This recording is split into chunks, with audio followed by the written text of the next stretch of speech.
Hello psychology people, we were doing chapter 1 और आज हम करने वाले हैं types of intelligence test.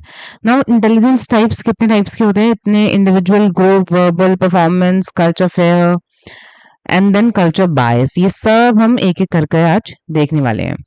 Individual और ग्रुप टेस्ट। सबसे पहले इंडिविजुअल टेस्ट क्या होता है? इंडिविजुअल मतलब जो एक एट अ टाइम एक इंडिविजुअल पे आप वन पर्सन पे एडमिनिस्टर कर सकते हो, और ग्रुप टेस्ट जो पूरे ग्रुप पे हम साइमल्टेनियसली एक साथ जो है कर सकते हैं एडमिनिस्टर। देन जो इंडिविजुअल टेस्ट होते हैं उसमें रैपो बिल्डिंग की जरूरत पड़ती है, क्योंकि वन ऑन वन हो रहा है, ठीक है, आप एक ही पर्सन के साथ डील कर रहे हो।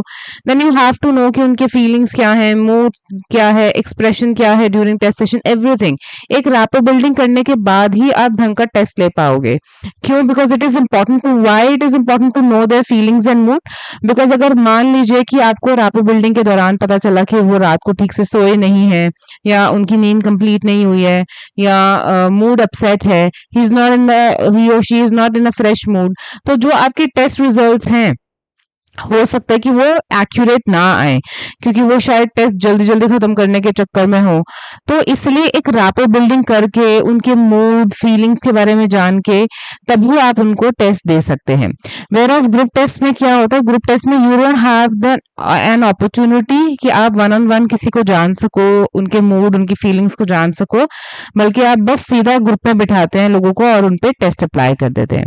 Then the third point is कि it allows oral and written answer to or manipulation of objects। ठीक है, जो वन ऑन वन टेस्ट होते हैं उसमें आप उनको, हो सकता है कि कुछ आप ओपन स्ट्रक्चर इंटरव्यू लें या अनस्ट्रक्चर्ड इंटरव्यू लें। इस कोई आपको मतलब वन ऑन वन सेशन हो रहा है तो आप उनसे सवाल पूछ सकते हैं, वो आपको जवाब दे सकते हैं। रिटन फॉर्मेट में भी आप उनसे अपने आंसर्स ले सकते हैं। ठीक है, मैनिपुलेशन ऑफ ऑब्जेक्ट्स का मतलब है कि जैसे कुछ ब्लॉक डिजाइन्स है या कोई पजल्स वगैरह है, तो इस तरीके के कुछ अगर ऑब्जेक्ट के साथ है तो that person can do. Whereas group test में ये सब पॉसिबल नहीं होता है। ग्रुप टेस्ट में आप रिटन इन्फॉर्मेशन भी ले सकते हो, क्योंकि वन ऑन वन थोड़ी ना हो रहा है, और आप जो सवाल पूछोगे उसके जितने, अगर मान लो आप 25 पीपल पे आप ग्रुप टेस्ट लगा रहे हो, तो 25 लोगों का अगर एक ग्रुप है तो 25 लोगों के साथ आप एक क्वेश्चन पूछोगे या इंट्रोडक्शन पूछोगे तो सबका अलग अलग ही होगा ना। तो इट्स नॉट पॉसिबल कि ओरली हो सके, तो इसलिए आप उनको एमसीक्यू फॉर्मेट में, मतलब मल्टीपल चॉइस क्वेश्चन के फॉर्मेट में, जैसे केबीसी में होता है ना, एक क्वेश्चन होता है and then you have A B C D answer, so ऐसे उनके साथ जो है उनको आप रिटन फॉर्मेट में ग्रुप उनको टेस्ट देते हो। ठीक है, then what is verbal, non verbal and performance test क्या होता है? वर्बल टेस्ट होता है जिसमें वर्बल रिस्पॉन्सेस चाहिए होते हैं, या तो ओरली और in a written format. Written format मतलब कि वर्बली आप उनको क्वेश्चंस बोलोगे और वो आंसर्स लिखेंगे।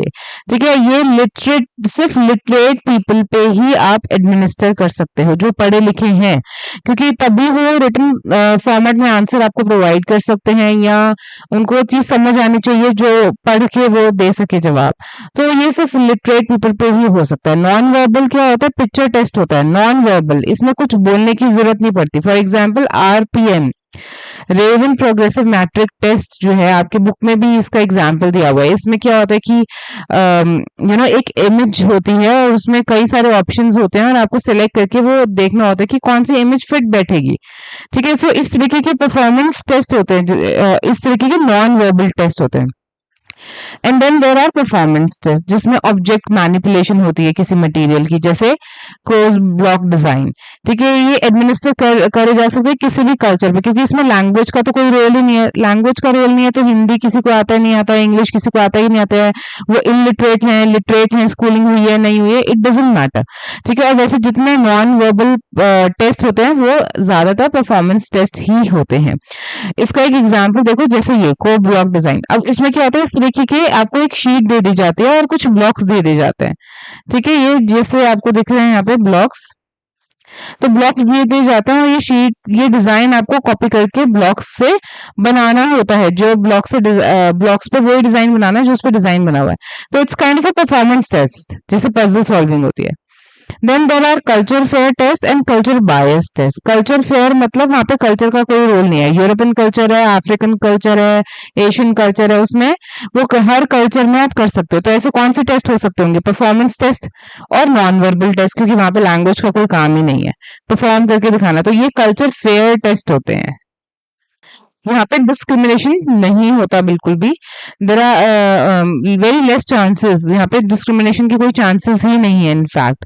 ठीक है, कॉमन टू ऑल कल्चर्स होते हैं। अगर मैं आपको पजल सॉल्व करने के लिए बोलूँ, या जैसे ये ब्लॉक डिजाइन टेस्ट है, तो ऑफ कोर्स इसमें कोई एशियन हो, अफ्रीकन हो, अगर आपने एक बार इंस्ट्रक्शंस दे दिया, ठीक से उनको समझा दिया कि ये जो डिजाइन है ये आपको कॉपी करके इन ब्लॉक्स के थ्रू बनाना है, then it doesn't matter what culture they belong to, they will be able to do it. Then होता है culture bias test. Culture bias test मतलब फॉर एग्जांपल कि कोई टेस्ट अमेरिका में डेवलप हुआ है और वहीं की पॉपुलेशन पे रिसर्च हुई है, उसके बाद वो डेवलप हुआ है, तो वाइट सब्जेक्ट्स मतलब कि जो फॉरेनर्स होते हैं उनको बोलते हैं वाइट सब्जेक्ट्स। लाइक जैसे हमें ब्राउन स्किन बोलते हैं, ठीक है, देन अफ्रीकन को ब्लैक बोलते हैं, तो ऐसे वाइट सब्जेक्ट्स मतलब जो फॉरेनर्स होते हैं, तो they can perform well in that task, right. ऐसे ही the items do not respect cultural perspective, और जो अमेरिका है उस वो उनके वहां के रिसर्च के हिसाब से टेस्ट डेवलप हुए हैं, तो वो एशियन कल्चर या अफ्रीकन कल्चर को इतना रिस्पेक्ट नहीं देते हैं। ठीक है, वो अपने कल्चर के हिसाब से अपने वहां की लैंग्वेज और वहां के कल्चर को मद्देनजर रखते हुए टेस्ट बनाए गए हैं, तो वो कल्चरल बायस वहां पर आ जाता है। वेस्टर्न कल्चर पे ही आप उसको कंडक्ट कर सकते हो अगर कोई अमेरिका में बनाया है तो। और उसके नॉर्म्स नॉर्म्स होते हैं रूल्स, ठीक है, वहां के जो जो उस टेस्ट को कंडक्ट करने के जो भी इंस्ट्रक्शंस होंगे, जो भी रूल्स होंगे, वो फिर वेस्टर्न कल्चर के हिसाब से ही होंगे। कुछ मिसयूजेस और यूजेस देख लेते हैं इंटेलिजेंस टेस्ट के। यूज कहाँ कहाँ किया जाता है? सिलेक्शन के लिए, फॉर एग्जांपल जॉब इंटरव्यूज के लिए आप यूज कर सकते हो, काउंसलिंग के लिए, ऐसे लोग जो इंटेलेक्चुअली डिसेबल्ड हैं या गिफ्टेड हैं, वहां आप इंटेलिजेंस टेस्ट लगा के आपको उनकी आईक्यू का पता चल जाएगा। आईक्यू का पता चल जाएगा तो उस हिसाब से हम बता सकते हैं कि इस बच्चे को अगर इंटेलेक्चुअल डिसेबिलिटी है तो उसके लिए स्पेशल प्रोग्राम्स होने चाहिए। अगर गिफ्टेड है तो भी उनको उनकी स्कूलिंग ऐसे स्कूल में कराइए जहाँ उनके और भी ज्यादा मतलब चैलेंजिंग कर हो जो इंटेलेक्चुअली उनके लिए। गाइडेंस मतलब करियर गाइडेंस के लिए, अब आपको किसी का आईक्यू पता है, उनका इंटरेस्ट पता है, तो आप उनके लिए करियर गाइडेंस दे सकते हैं ना, कि ये करियर आपके लिए बेटर रहेगा, कौन से करियर के लिए जाना है। सेल्फ एनालिसिस के लिए, एक पर्सन को खुद की स्ट्रेंथ और वीकनेस पता होने के लिए भी वो आईक्यू टेस्टिंग कर सकते हैं कि कौन से चीज में वो अच्छे हैं, कौन सी चीज में अच्छे नहीं है, क्या लेवल है उनकी आईक्यू का। ठीक है, डायग्नोस के लिए इंटेलेक्चुअल डिसेबिलिटी मतलब कि अगेन किसी माइल्ड डिसेबिलिटी है, मॉडरेट है, सिवियर है, क्या क्या लेवल ऑफ डिसेबिलिटी है, उस हिसाब से डील करेंगे। अब ऐसा नहीं है कि यूजेस हैं तो मिसयूजेस नहीं है, कुछ मिसयूजेस भी होते हैं इंटेलिजेंस टेस्ट के। मिसयूजेस किस तरीके के? मान लीजिए कि कोई बच्चा है जिसका आईक्यू लो है, ठीक है, 70 आईक्यू आ रहा है, वो लो आईक्यू है, तो आज भी हमारे यहाँ पे मेंटल हेल्थ को लेके ऑल्दो काफी अवेयरनेस है, बट फिर भी एक स्टिग्मा अटैच हो जाता है, मतलब कि यार तू तो पीपल विल टीज हिम और फ्रेंड्स विल टीज हिम कि यू आर लो आईक्यू, तुम्हें तो चीजें समझ ही नहीं आती है, तुम्हारा तो बुद्धि कम है एंड स्टफ लाइक दैट। ठीक है, तो यहाँ पे प्रॉब्लम हो सकती है कि स्टिग्मा अटैच हो सकता है अगर किसी का आईक्यू लो है तो। एडवर्सली इफेक्ट करता है जो कि उनकी सेल्फ रिस्पेक्ट और परफॉर्मेंस को। इन मेन वाइड डिस्क्रिमिनेटिंग प्रैक्टिसेस मतलब कि हो सकता है कि अगर किसी बच्चे का आईक्यू लो है तो टीचर भी बोल दे कि तुम्हारा तो आईक्यू ऑलरेडी लो है, तो इतनी सिर खपाई तुम्हारे साथ इतनी मेहनत करनी ही क्यों है ना, तुम्हारा तो जितना मर्जी तुम्हारे साथ सिर खपाई कर लो, जितनी मर्जी मेहनत करो, तुम्हारा तो रिजल्ट हो ही रहेगा, तुम्हें तो ज्यादा वैसे भी समझ नहीं आने वाला, तुम तो लाइफ में वैसे भी कुछ नहीं कर सकते। तो इस तरीके के डिस्क्रिमिनेट कर सकते हैं उनको अगेंस्ट बाकी सब लोग। बायसेस लगा सकते हैं, फॉर एग्जाम्पल कि अगर आपको पता है कि somebody is coming from upper higher class, ठीक है, कोई हायर क्लास से पॉपुलेशन आ रही है या कोई मिडिल क्लास से आ रही है, तो आप बायसेस पर्सन लगा सकते हैं इन द सेंस कि आपको लगेगा अच्छा ये जैसे हमने एनवायरमेंटल फैक्टर्स में पढ़ा था इंटरप्ले ऑफ नेचर नर्चर में हमने पढ़ा था ना कि एनवायरमेंटल फैक्टर्स अगर किसी के अच्छे हैं कि न्यूट्रिशन अच्छा होगा, फूड अच्छा होगा, अच्छी स्कूल में पढ़ते हैं, सब कुछ है, तो इसका तो आईक्यू डेफिनेटली अच्छा ही होगा। ठीक है, या फिर अगर कोई मिडिल क्लास फैमिली है तो आपको लग रहा है कि नहीं उनका तो उनके पास फूड न्यूट्रिशन का क्वालिटी अच्छा नहीं होगा, स्कूलिंग का क्वालिटी अच्छा नहीं होगा, तो डेफिनेटली इनका तो आईक्यू लो ही होने वाला है। तो इस तरीके के बायसेस भी लगा सकते हैं, लग सकते हैं, तो ये एक मिसयूज ही है इंटेलिजेंस टेस्ट का, राइट। देन इंटेलिजेंस टेस्ट जो है, दैट फोर्थ पॉइंट इज कि intelligence test do not capture आपकी क्रिएटिव पोटेंशियलिटीज। इंटेलिजेंस जो है, आईक्यू जो है, आपका सिर्फ इंटेलिजेंस लेवल होता है।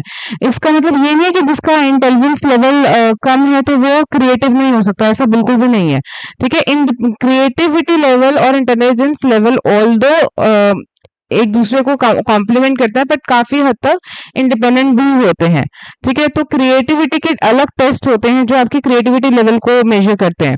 So this is also a misuse कि आपके एक ही पहलू को दिखाता है, विच इज एजुकेशन में या एकेडमिक्स में कुछ चीजों में आप कैसे हैं, या आपकी क्रिएटिव साइड के बारे में तो बिल्कुल उसकी नीड को केटर ही नहीं करता है। ठीक है, so these are the misuses. This lecture was this much only. Next हम next lecture में हम culture और intelligence के बारे में पढ़ेंगे.